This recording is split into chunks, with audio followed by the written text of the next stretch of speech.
സനാതന ഗ്രന്ഥത്തിലെ ഏറ്റവും ചെറിയ ഗ്രന്ഥമാണ് ഹനുമാൻ ചാലീസ. നോർത്തിൽ നോക്കിയിട്ടുണ്ടെങ്കിൽ ഇത് മാത്രമേ കേൾക്കുള്ളൂ, നമ്മൾ എവിടെ നോക്കിയാലും കേൾക്കുള്ളൂ. ഭൂതപിശാച് നിക്കട്ട് നിഹിയാവേ മഹാവീർ ജബ് നാം സുനാവേ. ഭൂതപിശാചികളൊന്നും അടുക്കില്ല, എല്ലാവരും പോയി പോകും. ഹനുമാൻ സ്വാമിയോടൊക്കെ ചോദിക്കുമ്പോൾ ഒരു കാര്യം മനസ്സിലാക്കണം, ഒരിക്കലും ഭൗതികമായ കാര്യത്തിന് വേണ്ടി ഒന്നും ചോദിക്കരുത്.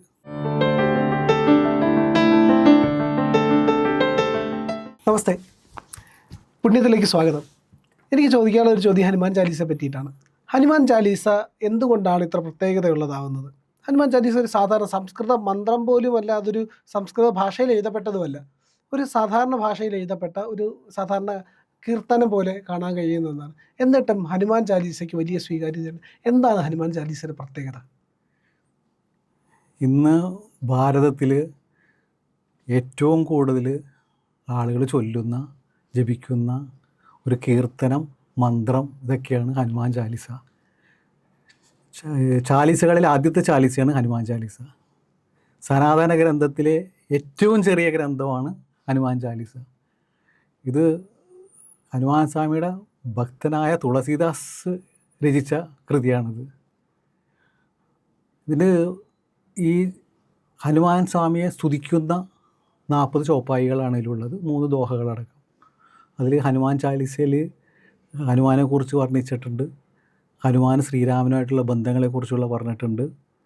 ഇത് കൂടാണ്ട് ഹനുമാൻ ചാലീസ ജപിച്ചാൽ കിട്ടുന്ന ഗുണങ്ങളെക്കുറിച്ച് പറഞ്ഞിട്ടുണ്ട്. അങ്ങനെ ധാരാളം കാര്യങ്ങൾ അതിനകത്ത് വന്നിട്ടുണ്ട്. അപ്പോൾ ഹനുമാൻ ചാലീസ കൃത്യമായിട്ട് ഭക്തിയോടുകൂടി, വിശ്വാസത്തോടു കൂടി ജപിച്ചാൽ ധാർമ്മികമായ രീതിയിലുള്ള എല്ലാ ഫലങ്ങളും ലഭിക്കും. ഞാൻ അനുഭവസ്ഥനാണ് ഞാൻ. എന്താണ് ശരിക്കും ഹനുമാൻ ചാലീസയുടെ ഒരു മഹത്വം? ഹനുമാൻ ചാലീസ നമ്മൾ ജപിച്ചു കൊണ്ടിരുന്നിട്ടുണ്ടെങ്കിൽ നമ്മുടെ ക്യാരക്ടർ മാറി വരും. നമ്മളിലുള്ള ദുഷ്ചിന്തകളെല്ലാം മാറിപ്പോകും, സത്ചിന്തകൾ വരും. മോശമായുള്ള ആളുകളുടെ കൂട്ടുകെട്ടെല്ലാം മാറും, നല്ല രീതിയിലുള്ള കൂട്ടുകെട്ടുകൾ വരും. അത് സ്ഥിരമായിട്ട് ഭക്തിയോടുകൂടി പൂർണ്ണവിശ്വാസം ഞാൻ അടിവരയിട്ട് വീണ്ടും വീണ്ടും പറയുകയാണ്. അത് കഴിഞ്ഞു കഴിഞ്ഞാൽ ഹനുമാൻ സ്വാമിയിലുള്ള പല ഗുണങ്ങളും, ബുദ്ധി, ശക്തി, യശസ്, കഠിന പ്രയത്നം, അങ്ങനെ ധാരാളം ഗുണങ്ങൾ എല്ലാം നമ്മളിലേക്ക് വരും. അത് ധാർമ്മികമായ കാര്യങ്ങളിലേക്ക്. അപ്പോൾ നമ്മൾ പൂർണ്ണ മനസ്സോടുകൂടി അത് ചൊല്ലി കഴിഞ്ഞിട്ടുണ്ടെങ്കിൽ അത് വരും. അത് സാധാരണ മന്ത്രങ്ങളൊക്കെ സംസ്കൃതത്തിലാണല്ലോ. ഹനുമാൻ ചാലീസ എന്തുകൊണ്ടാണ് ഒരു സാധാരണ അവധി ഭാഷയല്ലേ? അവധി ഭാഷയിലാണ്. അതെന്തുകൊണ്ടാണ് അങ്ങനെ എഴുതപ്പെട്ടത്? തുളസീദാസ് എഴുതിയപ്പോൾ സാധാരണ ജനങ്ങൾക്ക് വേണ്ടിയിട്ടാണ് തുളസി രാമായണം എഴുതിയത്. അന്നത്തെ സമയത്തൊക്കെ എല്ലാവരും സംസ്കൃതത്തിലാണ് എഴുതിയിരുന്നത്. അപ്പോൾ തുളസീദാസിന് ഒരു സ്വപ്ന ദർശനമുണ്ടായി, സാധാരണ ജനങ്ങൾക്ക് വേണ്ടി എഴുതാൻ വേണ്ടി. അങ്ങനെയാണ് സാധാരണ ജനങ്ങൾക്ക് മനസ്സിലാകുന്ന ഭാഷയിലാണ് തുളസി രാമായണം എഴുതിയത്.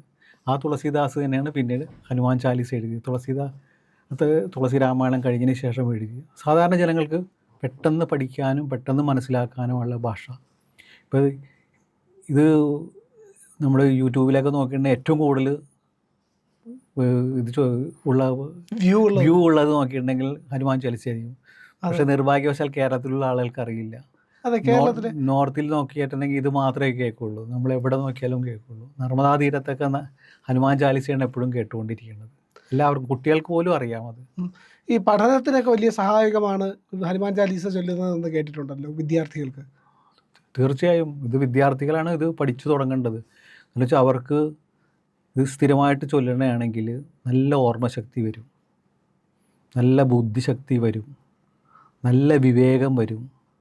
ആളുകളോട് എങ്ങനെ കൃത്യമായി സംസാരിക്കണമെന്ന് അറിയാൻ പറ്റും അവർക്ക്. മോശമായ ആളുകളെ കാണുമ്പോൾ അവർക്കറിയാൻ പറ്റും. ആരോടൊക്കെ കൂട്ടുകൂടണമെന്ന് അവർക്കറിയാൻ പറ്റും. ഇങ്ങനെ ധാരാളം കാര്യങ്ങൾ അതിനകത്ത് വരും. നല്ല അവർക്ക് കൃത്യനിഷ്ഠത വരും, നല്ല പങ്ക്ച്വാലിറ്റി ആയിരിക്കും അവർക്ക്, നല്ല ഡിസിപ്ലിൻഡ് ആവും. അപ്പോൾ അങ്ങനെ ധാരാളം ക്യാരക്ടേഴ്സ് ഓട്ടോമാറ്റിക്കലി ഹനുമാൻ സ്വാമിക്കുള്ള ധാരാളം ക്യാരക്ടേഴ്സ് ഓട്ടോമാറ്റിക്കലി ഇവർക്ക് കിട്ടണത്. ആ ഗുണങ്ങളൊക്കെ കുട്ടികൾക്ക് കിട്ടും. പക്ഷെ അത് ഒരു ദിവസം കൊണ്ട് കിട്ടണമെന്നില്ല. പക്ഷേ ഇവർ കൃത്യമായിട്ട് അത് ചെയ്തുകൊണ്ടിരുന്ന ചെറിയ കുട്ടികൾ, പ്രത്യേകിച്ച് എനിക്ക് തോന്നുന്നു 5 വയസ്സ് മുതലൊക്കെ ഇത് പഠിച്ചു തുടങ്ങിക്കഴിഞ്ഞാൽ കുട്ടികളൊക്കെ ഒരു 5ാം ക്ലാസ്സിലൊക്കെ എത്തുമ്പോഴത്തേക്കും അവർക്ക് നല്ല വിശ്വാസം വരും, നല്ല ആത്മധൈര്യം വരും. എന്ത് കാര്യം വന്നാലും എന്നെ പ്രൊട്ടക്റ്റ് ചെയ്യാൻ ഹനുമാൻ സ്വാമി ഉണ്ട്, എൻ്റെ ഒപ്പം ഉണ്ട് എന്നുള്ളൊരു വിശ്വാസം വരും. ആ വിശ്വാസം വന്നു കഴിഞ്ഞാൽ പിന്നെ കുഴപ്പമില്ല, അത് ഒരിക്കലും പോകില്ല. അത് ആ കുട്ടികളുടെ ആജീവനാന്തം അത് മനസ്സിലുണ്ടാവും. എന്നുവെച്ചാൽ അവർക്ക് ഹനുമാൻ സ്വാമീനെ ഭജിക്കുന്ന ആളുകൾക്ക് കൂടുതലും ഹനുമാൻ സ്വാമി മാത്രമേ കോൺസെൻട്രേറ്റ് ചെയ്യുള്ളൂ അവർ. അപ്പോൾ ആ കോൺസെൻട്രേഷൻ ഒട്ടും മാറില്ല. ഹനുമാൻ സ്വാമീനെ ജപിച്ചു കഴിഞ്ഞാൽ ഓട്ടോമാറ്റിക്കലി ശിവൻ്റെയും വിഷ്ണുവിൻ്റെയും വായുവിൻ്റെ സകല ദേവതമാരുടെയും കിട്ടണേണത്. അതുകൊണ്ട് ഹനുമാൻ ചാലീസിൽ പറഞ്ഞിട്ടുണ്ട്, ഓർ ദേവത ചിത്തുന്നതരൈ ഹനുമൻസേ സർവസുഖരൈ എന്ന് പറഞ്ഞിട്ടുണ്ട്.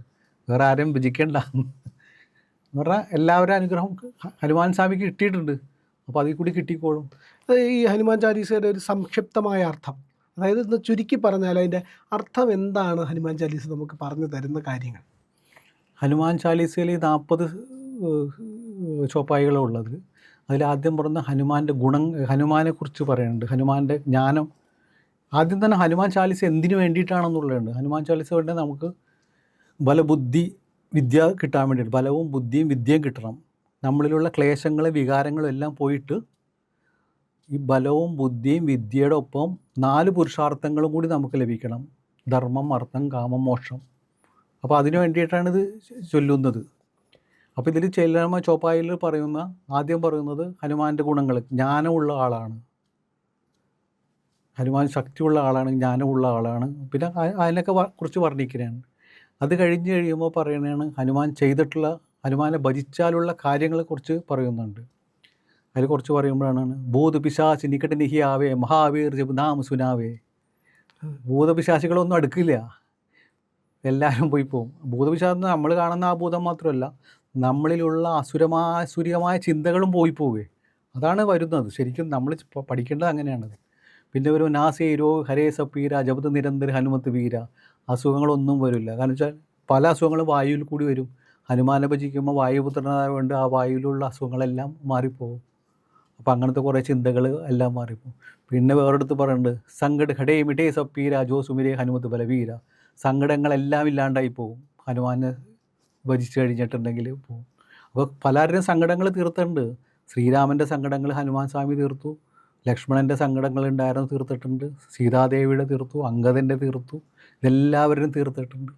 അപ്പോൾ അങ്ങനത്തെ വരും. പിന്നെ നല്ല ബന്ധങ്ങൾ ഉണ്ടാക്കി കൊണ്ടുവരാൻ പറ്റും ഹനുമാൻ സ്വാമിയായിട്ട് വരുമ്പോൾ. ഇപ്പോൾ സുഗ്രീവനായിട്ട് ബന്ധമുണ്ടാക്കി, ശ്രീരാമനും സുഗ്രീവനുമായിട്ട് ബന്ധമുണ്ടാക്കി, സുഗ്രീവന് രാജാവായി. അതുപോലെ തന്നെ വിഭീഷണുമായിട്ട് ബന്ധമുണ്ടാക്കി, വിഭീഷണൻ ലങ്കയുടെ രാജാവായി. അപ്പോൾ അങ്ങനത്തെ ആ നല്ല ബന്ധങ്ങൾ ഉണ്ടാക്കാനുള്ള ഇത് പറ്റും. അപ്പോൾ ഹനുമാൻ സ്വാമിയെ ഇങ്ങനെയൊക്കെ ചെയ്യണമെങ്കിൽ ഹനുമാൻ സ്വാമിക്ക് എന്താ കൊടുക്കേണ്ടതെന്നുള്ളൂ വരില്ലേ. ഹനുമാൻ സ്വാമിക്ക് ഒന്നും വേണ്ട, നിങ്ങൾ രാമനാമം ജപിക്കുക.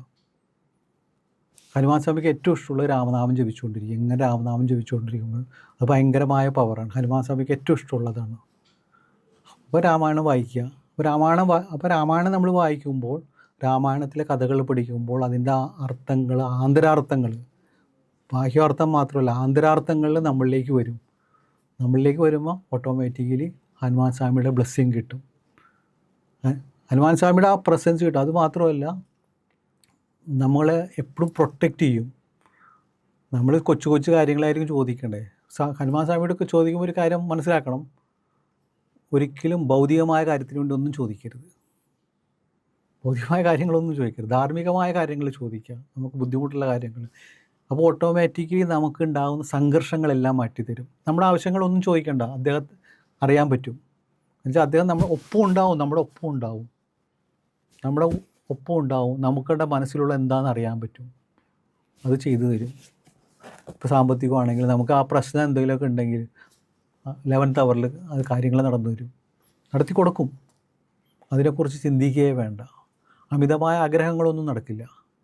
പക്ഷേ ആഗ്രഹങ്ങൾ നടക്കും. അമിതമായിട്ട് അതൊരു ഭഗവാനോടും പറയാൻ പാടില്ല, ഹനുമാൻ സ്വാമിയോട് പ്രത്യേകം പറയാൻ പാടില്ല. കാരണം വെച്ചാൽ എപ്പോഴും നമ്മൾ മുന്നോട്ട് കൊണ്ടുപോകണയാണല്ലോ. എൻ്റെ ഒരു കാഴ്ചപ്പാടാണ് ഞാൻ പറഞ്ഞത്. ഞാൻ ആ ഒരു കാഴ്ചപ്പാടിൽ കൂടി പോകും. അങ്ങ് ഒരു വിശാലമായ ഒരു വ്യാഖ്യാനം തന്നെ ഹനുമാൻ ചാലീസയ്ക്ക് എഴുതിയിട്ടുണ്ട്.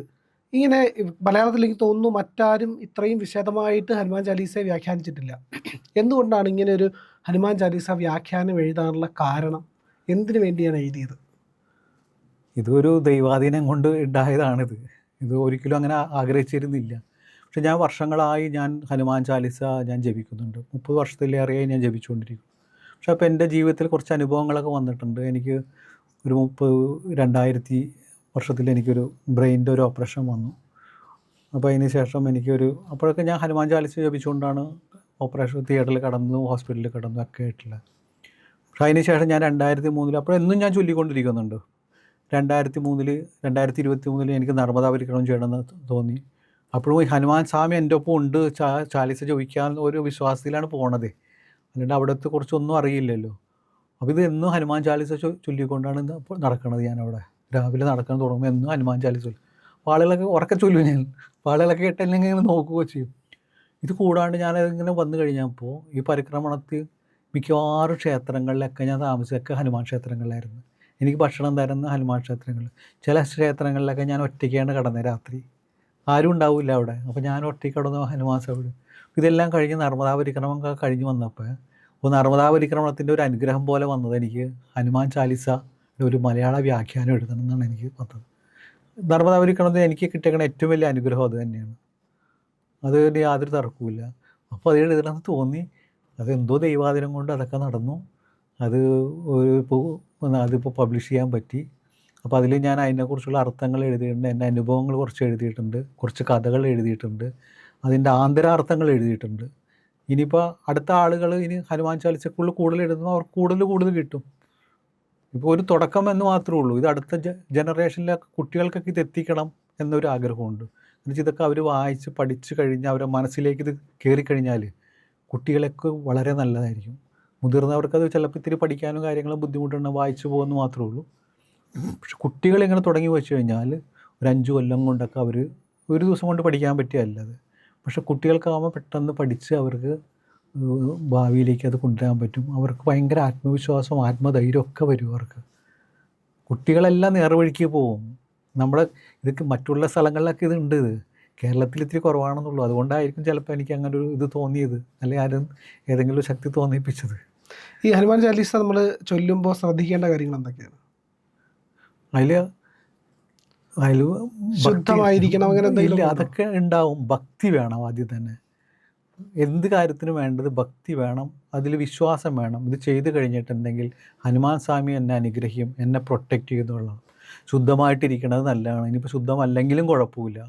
ഇപ്പോൾ നമ്മളെന്നും രാവിലെ കുളിച്ച് നാമം ചൊല്ലാനിരിക്കുന്ന സമയത്ത് നാമം ചൊല്ലണ സമയത്ത് ചൊല്ലാം ഇത്. ഇനി അല്ലാണ്ട് വന്നിട്ടെങ്കിലും നമുക്ക് ചൊല്ലാം ഇത്. ഇപ്പോൾ ഞാൻ എന്നും നാമം ചൊല്ലുന്ന സമയത്തായിരിക്കും ചൊല്ലണത്. ചൊവ്വാഴ്ച ദിവസങ്ങളിൽ 11 ചൊല്ലും, അല്ലാത്ത ദിവസങ്ങളിൽ 7 ചൊല്ലും. ഞാൻ വൈകുന്നേരം ചൊല്ലും. ഇതുകൊണ്ടാണ് ഞാൻ പുറത്ത് പോകുമ്പോൾ വാഹനത്തിലിരുന്നൊക്കെ ചൊല്ലിക്കൊണ്ടിരിക്കും. ഇപ്പോൾ ഇവിടെ നിന്ന് തിരുവനന്തപുരം വരെ വണ്ടി ഓടിച്ച് പോകണമെങ്കിൽ തിരുവനന്തപുരം വരെ ഞാൻ ചൊല്ലണ മാത്രം ഞാൻ വണ്ടിയിൽ വയ്ക്കും. ഇത് തന്നെ കേട്ടുകൊണ്ടിരിക്കും.